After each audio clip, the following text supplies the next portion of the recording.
Matt Holland, it's remarkable that, just into the second game in this round, we have a scenario where Poland and Colombia are almost in a knockout contest. But that's what happens at the World Cup when you don't win your first match. Things can get away from you very, very quickly. Yeah, well, you have to hit the ground running very fast. And pardon me for using quite a popular cliche, but you have to. You have 3 games. You win the first one, the mood of the camp is up, the mood of the fans is up. You already put the teams who are playing after you under a bit more pressure to get a result, and that's clearly what's happened. Poland, were quite poor, if we could say that, against Senegal. A lot of expectations on Robert Lewandowski's shoulders, but he's just scored 2 goals, at major tournaments, both of them at Euros. The last match was his first game in a World Cup. They really need him to step up in this one, don't they? Yeah, he's got a few players around him, but certainly not the type of players that have been around him at club level for the last few years, whether you're talking about WION or whether you're talking about Borussia Dortmund, his time there. And big expectations come with him, but he's a player that needs service. He likes to run in behind, he likes to get on the end of things, he makes things out of nothing in and around the box, and he doesn't quite have that, I believe, in this team. So, Poland, because of him, the expectation of everyone is higher. Without him, I think people would write him off all the time in the group stage for sure. They do have a really poor record, just 2 wins in their last 9 World Cup matches. Quick word on Colombia. They were obviously unlucky to go down to 10 men that early. I think it was just 2 or 3 minutes into the match that they went down to 10. They played reasonably well after that, despite the man disadvantage. James Rodriguez, they say, is fit to start after he came on as a sub. Do you think they'll be okay in this one?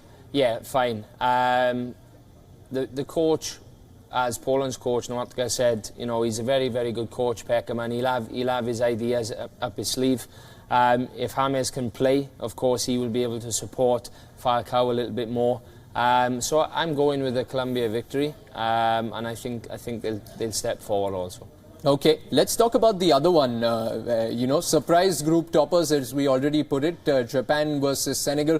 Japan have already created history, as we mentioned, becoming the first Asian team to beat a South American side. No Asian team has also won both of their opening matches in a World Cup ever. Do you think Japan have it in them on the back of that performance to get a result against Senegal? This game could go heavily either way. I mean, Senegal, we all know that they have individual quality, but so do Japan. I don't think it'll be a score draw. I think it will go either way. I would like to see Japan win. I think it'd be great for Asian football. I've seen a lot of Japan, obviously working in this part of the world and in the qualifiers also. And I'd like to see some players like Shinji Kagawa, for example, really step up and show what he's made of. So I feel that Japan will come out victorious. Okay, one quick comment on Senegal. What did you make of their performance against Poland? Because they were solid, although there was a touch of good fortune about both the goals that they scored. Do they have the attacking threat, especially if Sadio Mane doesn't fire like he didn't in the previous match? They do, because of the type of calibre of player that they usually have. The African teams always have players that are strong, very, very quick, powerful. The level of technical quality varies from very good to erratic. Yeah. But I'm sure, any team that has Sadio Mane in, although it's not a Liverpool team at the moment, because we're in the World Cup, there's always a chance of them doing something. You're right. And, of course, a lot of motivation for the team that wins that particular contest, because they will almost certainly be through to the knockouts. That sets up day 11 of the FIFA World Cup. But some big news coming in this morning from Russia, with 2-time world champions Argentina's beleaguered campaign suffering another setback, with reports emerging of a failed coup by the players to replace coach Jorge Sampaoli.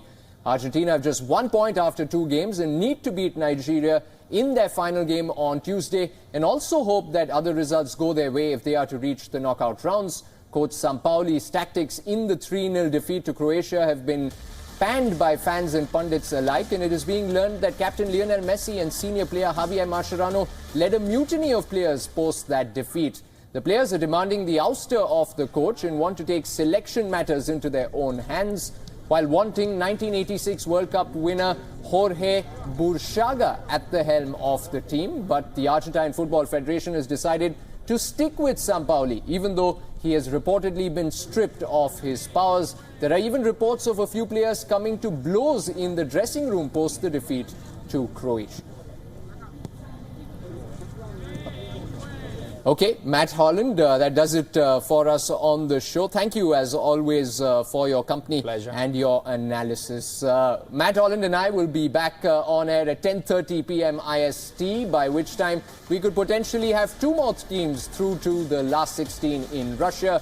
Holders Germany, of course, kept their hopes of advancement alive with that late stunner against Sweden. That got us here digging into the archives. And while we still reel from that Toni Kroos finish, we're leaving you for now with some of the World Cup's most memorable last gasp winners. Take a look and be sure to join us later tonight. Thank you for watching.